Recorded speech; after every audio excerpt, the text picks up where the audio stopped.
and it has to be this way. So, You followed your. I followed my path.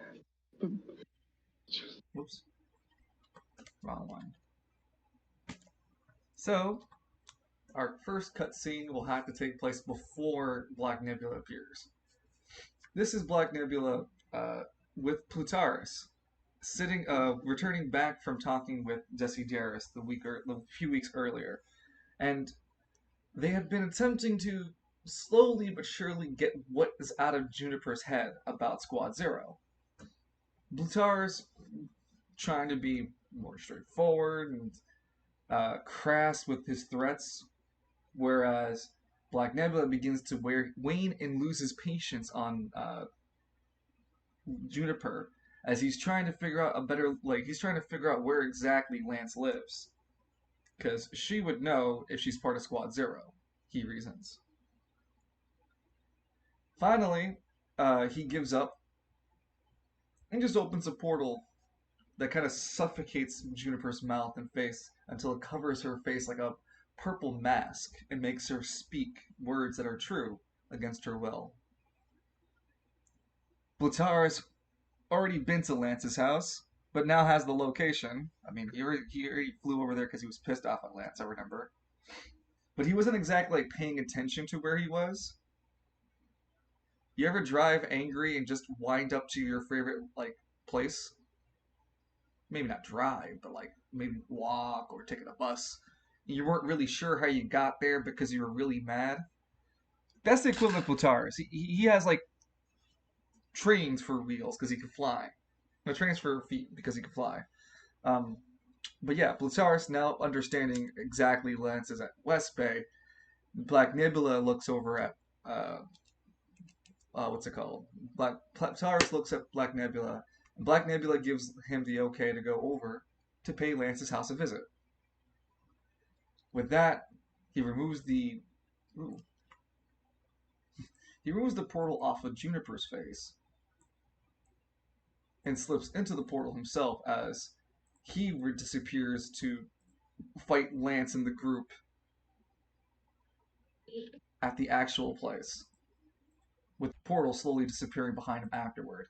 Plutaris spends a moment or two more taunting Juniper, basically saying, thanks for the tip. I'll just make sure to stop by and check that if Lance's house is up to code with a fire inspection. I'm sure they won't find anything after I'm done, though. I'm quite thorough in my inspections. Plutaris says, cheek and tongue, and would fly off. Juniper, feeling alone in the room, gagged, chained, and removed of her anima powers, desperately tries to pull herself from her constraints. It's not until there's shifting in the room. Do I have him up? Yeah. It's not until there is the door suddenly opens. It reveals a tall, slender, dark-skinned woman. She's wearing breastplated armor and the kind of unitard unitard for her waist.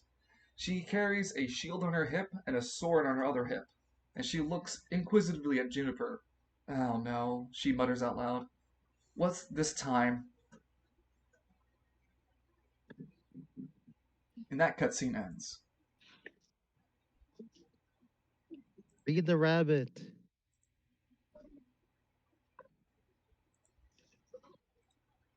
So that was before the fight had begun. With Lance and Black Nebula. Yeah. This next cutscene takes place at a place closer to Lance's his home. You ain't have shit in. So, in this cutscene, I don't have the specific diagram yet for Lance's house, but I will. We see that the cutscene first takes us on the outer perimeters of the house. We see that there are now windows. There's even curtains now that Bunny and Wolf have been living with Lance within Lance's house. They've actually taken quite the endeavor to make Lance's house look a lot better. Even the lawn that had been supposedly destroyed and irreversibly damaged for generations to come due to the irregular eating habits of the sheep that would pasture around the areas of West Bay. It seems like by some green thumb, that lawn is coming along, and it's on this very scene, on this very almost iconic like West Bay day. The sky is brimming in orange, a unique color.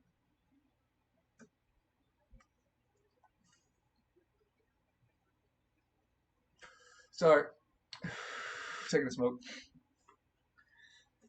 Wolf, there's Bunny in the kitchen cleaning dishes from a previous meal, as Wolf is currently patrolling around Lance's apartment. He does this periodically, taking good inventory of what's around, making sure that Porta Novas can't slip through the spiral net anywhere, and basically routinely keeping an eye on the property. Everything seems to be going as a good day, and Bunny calls Wolf into the kitchen. Hey, Wolf, I have something I want you to try, she cries out. Wolf perks his ears up and makes his way over to the kitchen, but as he's in the cross section between the kitchen and looking at being by the front door, his instincts stop him immediately in a cold sweat. He turns full body to face the doorway entry. He growls under his breath, "Shit. Bunny, run!" And before he could, the door breaks open to reveal Plutaris hiding behind it. Wow, I wasn't expecting the furry con here, but I guess that is the kind of person Lance might be. Wolf growls, getting himself into a low position as Bunny is unaware other than hearing the door burst from its hinges. Huh? What's going... Stay back! Wolf howls as Plutaris flies through the front door and pummels himself into Wolf, taking Wolf into the kitchen and into the living room, not into the kitchen. Bunny quickly pulls out her side arm and makes her way from the kitchen into the hallway, where she then sees Plutaris pick Wolf back up onto his feet.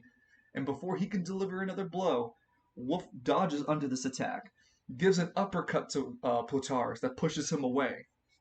And at this cutscene end, we have Bunny aiming her revolver at Plutaris, with Wolf at the left end of the left end of the living room, revealing his sharpened claws that glimmer in the dim living room area. Plutaris' eyes begin to radiate red. Oh, am I going to declaw puppy now? Wolf howls. Bunny, run, I said! No, I'm not leaving you! She cocks a revolver as Plutaris looks over. And you think a pistol's gonna do anything to me? Where's Lance? He asks darkly. Even if I knew, Wolf admits, I still wouldn't tell you. Fine. I'll break your lower jaw and see how much more talking you want to do after that. Plutaris retorts as the cutscene fades, and we will have a special Wednesday session featuring Bunny herself with Wolf versus Plutaris. Eat them in the dick, Bunny. Well, it's a good thing that she has a treasure box.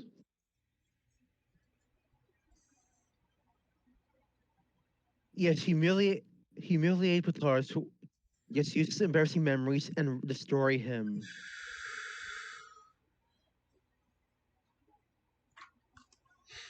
So, what do you guys think of those two cutscenes? So I thought it was just gonna be Novus. I thought it was gonna be like Novus and All Eyes. Like, hey, we heard that you got something from this guy over here, so we want it back. No, don't worry. That's not gonna happen yet. Not for a while. Gotta lay low. I'm trying to think if there's anything else I want to really talk on. Is there any talking points that you guys... Woo, yeah, baby orange sky, love me some orange. Who said that? Was that Evie? No, it was game night. Yeah, I love madness too.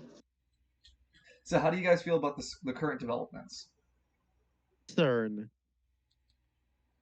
I can't even do anything to stop what's going on.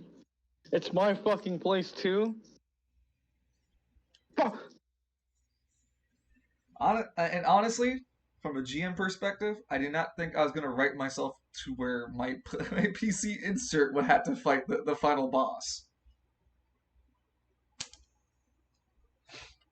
It's not how I wrote this out.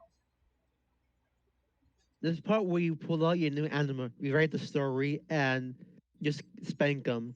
Oh, no, wait, there is one more cutscene. It's the dispensary.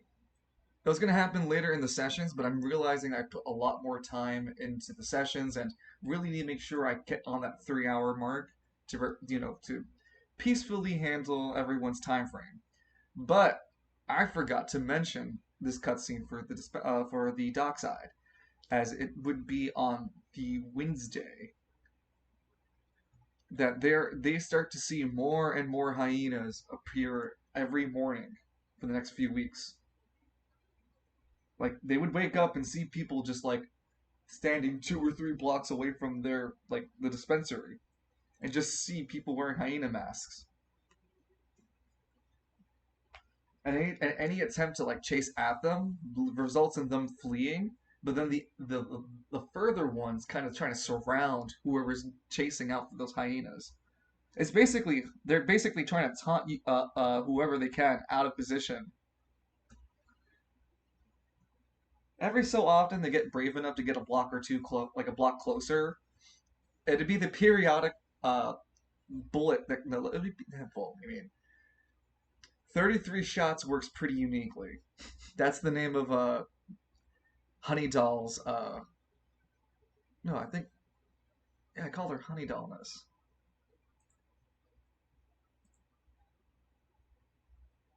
Sorry, I need to pull up her character sheet. Yeah, Honey Doll.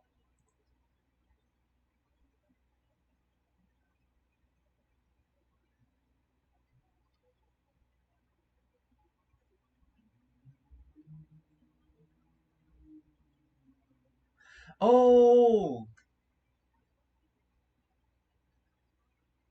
no, her anima isn't called 33 shots. Sorry, her anima is called Sada 8.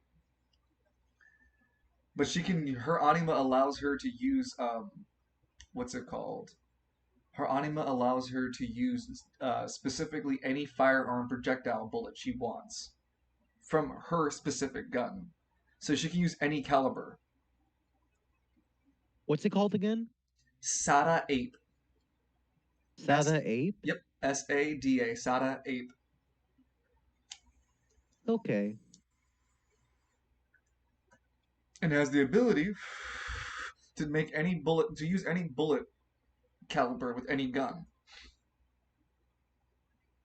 Of course, there are no limitations, but just using a larger caliber and a smaller gun doesn't work out well for the smaller gun, nor the firepower for the larger bullet. But at the same time, you can still fire it. So it's the periodic sniper fire that comes out of what's it called? Honey Doll's Uzi that gets Cyric's like ears popping from the few times he hears it within the days. And it's just very clear that these hyenas are getting more and more bold.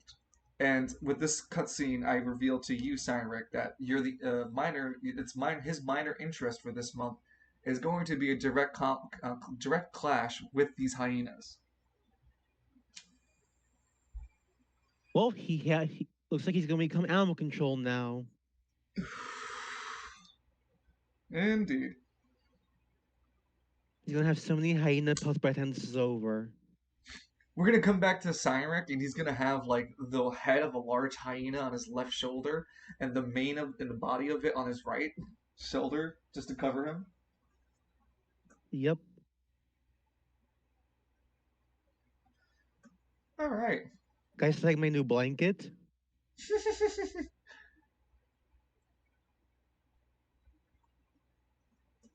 Oh yeah. So I not keep forgetting, but every time I look at the map, I keep reminding myself, oh yeah, there is another cutscene I want to put out. Takes place at City Hall. Alora is in their office, sitting. taking up paper notes, and like trying to handle their morning. This is during the climax of the fight. So Alora has finally just caught wind as the secretary, and you know, keeping more business to the political side of surveil more often than the crimes and affairs that are going on. But because of the sensitivity of the situation, being anime related users, Alora is alerted as soon as possible, which would be at the zenith of the fifth turn.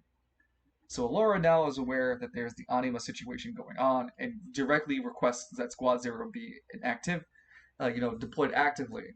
And when on the news, when reported that you know that the on-scene situation is that there's some members of Squad Zero being deployed, as well like with the Squad Zero captain Zanagata being recognized on the scene.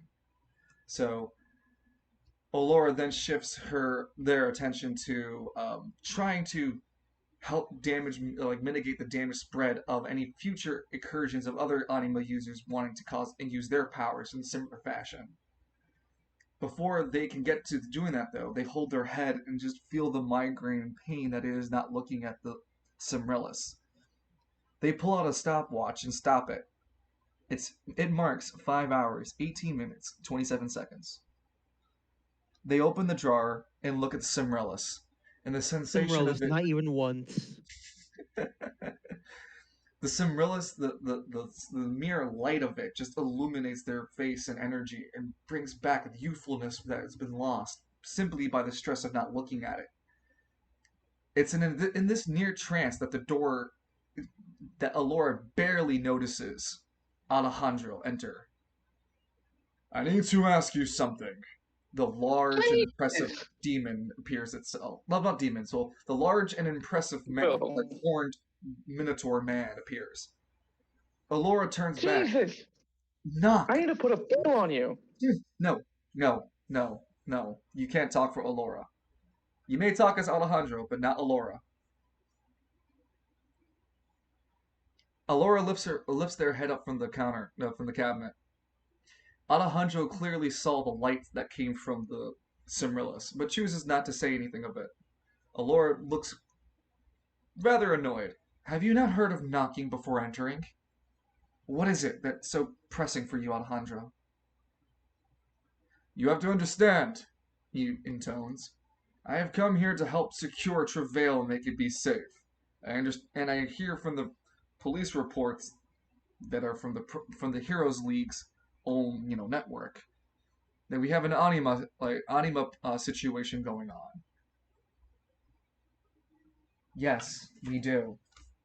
And, well, if you do not remember, I have my own men with me.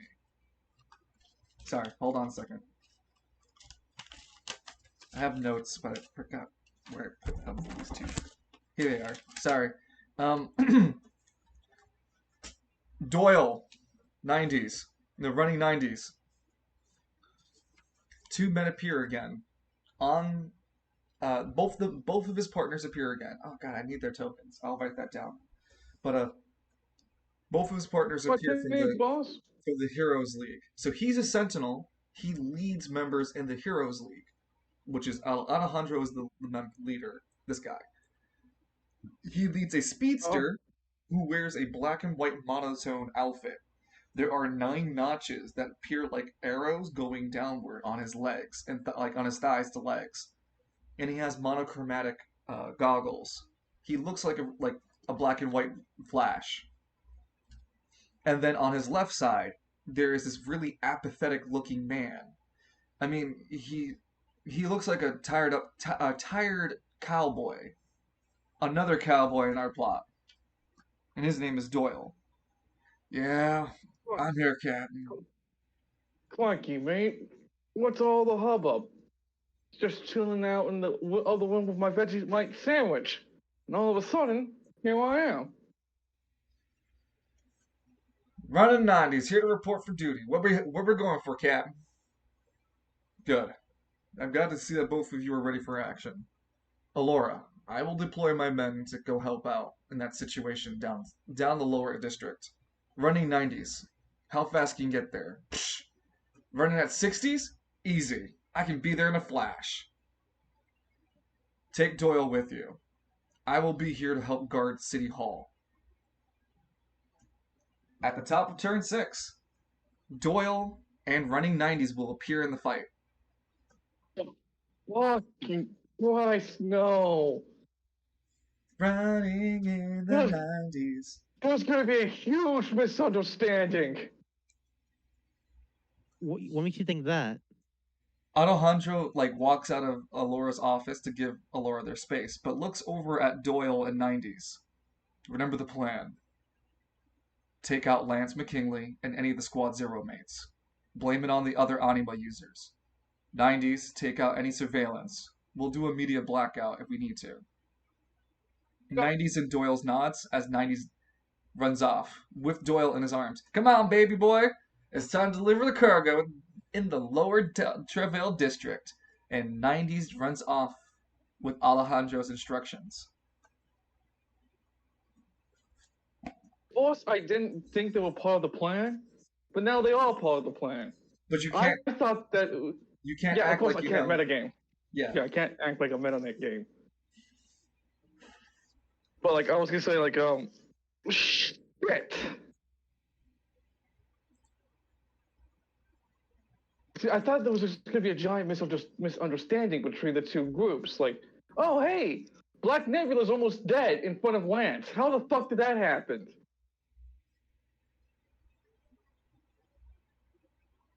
Oh no. It's going to be fun.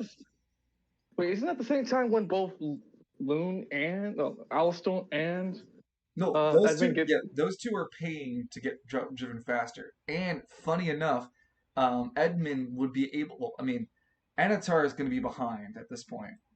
I'm gonna have to move Anatar away. But Edmund at this point City will. Hall? Huh? Anatar, wouldn't he be going to City Hall? Yes, he is. But I'm rearranging their places in the map because Edmund's going to get to Lower Travail faster. Because he's driving with the pygmy who's taking his money. Yes! Full speed ahead! Hey, I hope you don't mind. I can't see it past the... Oh, I also hope you guys don't think this is cheap or nothing. But I've been setting it up for a while like this. Well, Will's...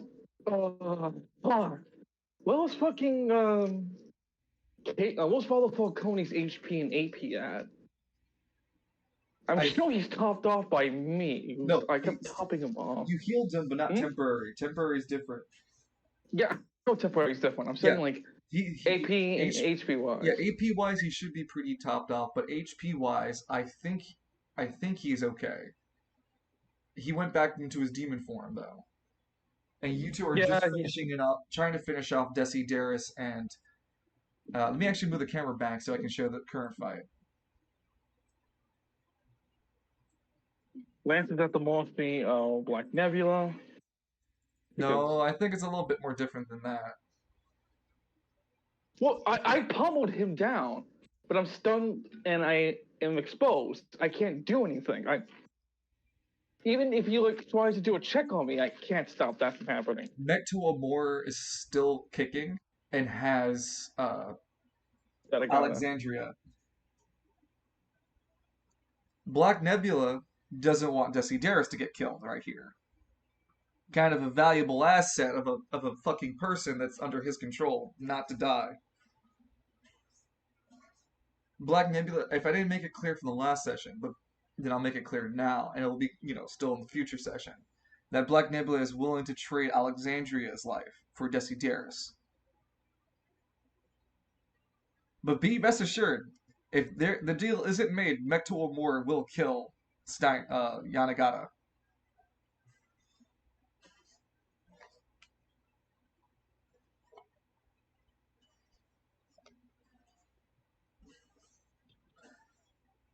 So that's the fight so far.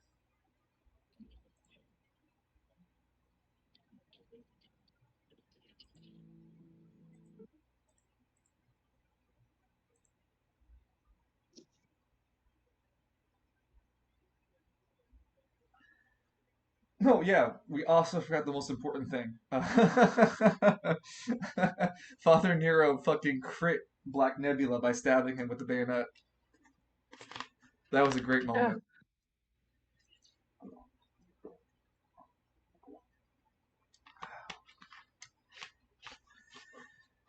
Whew. So yeah, I think that's good for developments. How do you guys feel? CERN. I'm still worried about what's gonna happen next with Lance. Triangle bayonet wounds are impossible to stitch up. Why do you think he's so successful in his anime?